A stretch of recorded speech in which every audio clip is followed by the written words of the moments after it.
गंगापुर गांव में एक घर के आंगन में एक बकरी चमेली अपने घर में आराम से सो रही थी। उसके बच्चे भूख के मारे जाग गए और उन्होंने अपनी मां को जगाना शुरू कर दिया। वे बार बार उसे आवाजें देने लगे कि हमें भूख लगी है, मां उठो। चमेली को यह बिल्कुल अच्छा नहीं लगा कि उसे इतनी सुबह जगाया जा रहा है और उसकी नींद खराब की जा रही है। उसने उन्हें सोने देने की जिद की, लेकिन बच्चे जिद पर उतर आए क्योंकि उन्होंने पिछली रात भी कुछ नहीं खाया था। चमेली को अनचाहे ही उठना पड़ा। वह बड़बड़ाती हुई कहने लगी कि ये बच्चे उसे चैन से सोने भी नहीं देते।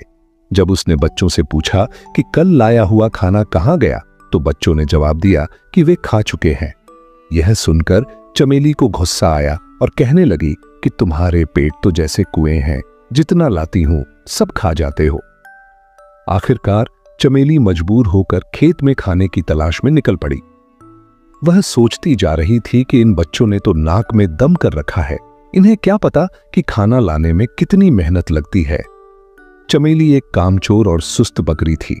उसे दिन भर सिर्फ सोना पसंद था। पिछली बार जैसे तैसे जंगल से खाना मिल गया था, लेकिन अब वहां के जानवर उसे कुछ देने को तैयार नहीं थे। वह सोचने लगी कि अब खाना कहां से लाए। इतने में उसे दूर एक बड़ा सा बाग नजर आया जिसमें बहुत सारे फलों के पेड़ थे। वह खुश हो गई और सोचने लगी कि चलो यहीं से कुछ फल ले लेती हूं। जैसे ही वह फल तोड़ने के लिए आगे बढ़ी, एक बैल ने उसे रोक लिया। बैल ने उसे बताया कि ये फल खैरात में नहीं मिलते और अगर फल चाहिए तो कीमत देनी पड़ेगी।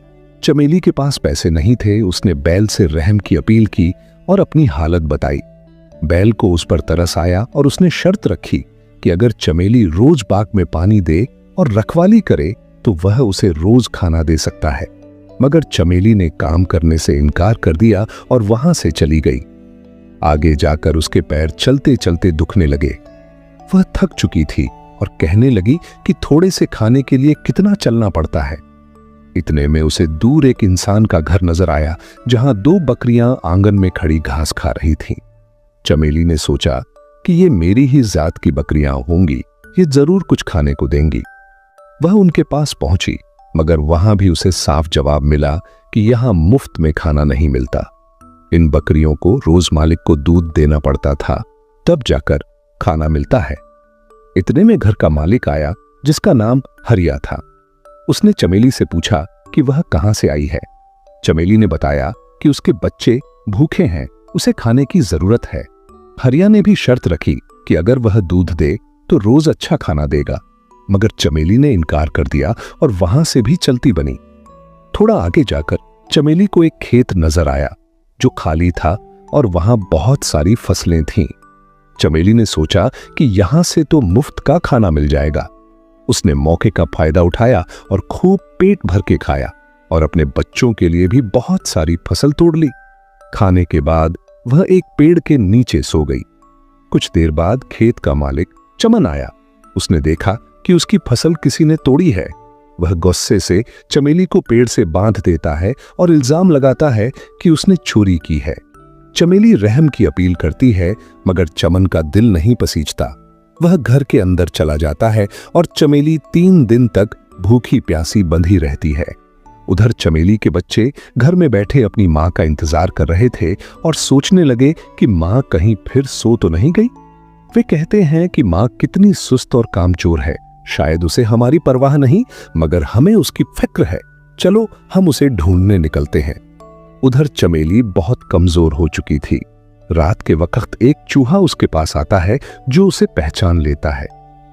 चमेली उससे विनती करती है कि उसके बच्चों का हाल बुरा है, उसे आजाद कर दे। पहले चूहा इनकार करता है, लेकिन जब चमेली उसे गणपति बप्पा का वास्ता देती है तो वह रस्सी काटकर चमेली को आजाद कर देता है। चमेली फौरन अपने बच्चों के लिए खाना लेकर घर पहुंचती है, मगर बच्चे गायब होते हैं।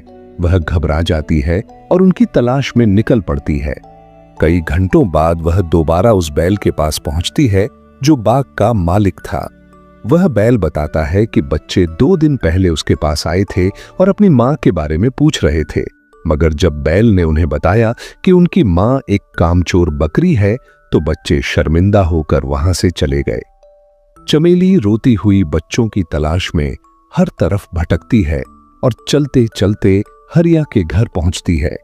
हरिया उसे पहचान लेता है और पूछता है कि वह फिर चोरी करने आई है। चमेली बताती है कि वह सिर्फ अपने बच्चों की तलाश में आई है। हरिया बताता है कि वे तीनों बच्चे उसके पास भूखे प्यासे आए थे और उसने उन्हें खाना खिलाकर रुखसत किया। वह बताता है कि खाने के बाद वे अपनी मां की तलाश में निकले, मगर एक शेर ने उन्हें पकड़ लिया। यह सुनकर चमेली के होश उड़ जाते हैं और वह फूट फूट कर रोने लगती है। उसे एहसास होता है कि बच्चों की मौत की जिम्मेदार वह खुद है, क्योंकि उसने काम न किया, सिर्फ आराम को तरजीह दी। अगर वह उस दिन बैल की बात मानकर काम कर लेती या हरिया की शर्त मान लेती तो उसके बच्चे आज जिंदा होते।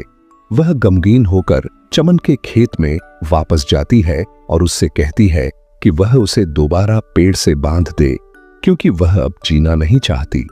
चमन यह सुनकर हैरान हो जाता है, मगर उसकी सच्चाई सुनकर उसे तरस आता है और कहता है कि वह सजा नहीं देना चाहता। चमेली कहती है कि अगर सजा नहीं दी जाएगी तो वह खुद ही कहीं जाकर मर जाएगी। इतने में पीछे से बच्चों की आवाज आती है। चमेली पीछे मुड़कर देखती है तो उसके तीनों बच्चे जिंदा खड़े होते हैं। वह खुशी से बेहाल हो जाती है और उन्हें गले लगा लेती है। बच्चों को बचाने वाला चूहा बताता है कि जब उसे पता चला कि बच्चों को शेर ने घेर लिया है तो वह फौरन पहुंचा और शेर को डराकर बच्चों को बचा लाया। चमेली हरिया से कहती है कि वह अब हमेशा उसके खेत में मेहनत करके अपने बच्चों के साथ रहना चाहती है। हरिया कहता है कि अब उसे यकीन हो गया है कि मेहनत करने वाला कभी भूखा नहीं मरता। चमेली के बच्चे भी खुश होते हैं कि उनकी मां को अब मेहनत की कीमत समझ आ गई है। उस दिन के बाद से चमेली और उसके बच्चे हरिया के खेत में मेहनत से काम करते हैं और खुशी खुशी अपनी जिंदगी गुजारने लगते हैं।